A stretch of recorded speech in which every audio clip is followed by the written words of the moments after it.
которые влюблены, а ты кушаешь. Виктории 12 лет. 5 из них она ходит в центр «Путь к жизни».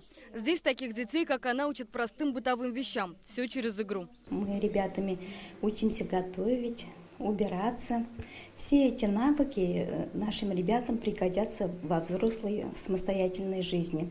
И родители нам дают обратную связь, что ребята дома родителям помогают. Занятия проходят в небольших группах до 6 человек, где каждому ребенку уделяется внимание. Здесь важно не просто научить действию, а закрепить его в поведении, чтобы ребенок мог применить навык в реальной жизни.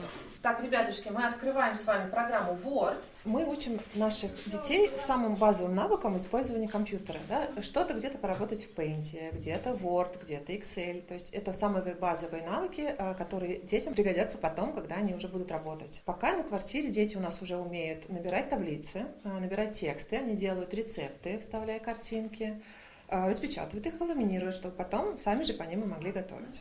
В Татарстане сейчас живут 1268 детей с расстройствами аутистического спектра. За последние 10 лет в республике выстроили систему их поддержки. За это время по президентским грантам привлекли больше 40 миллионов рублей и открыли центр «Путь к жизни». Ребята посещают небольшими группами по 6 детей и осваивают социально-бытовые навыки.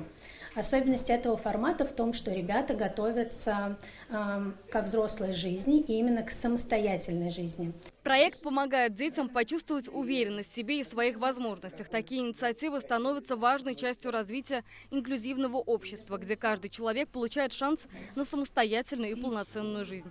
Алсу Гарифуллина, Адель Зиеддинов, ТНВ Казань.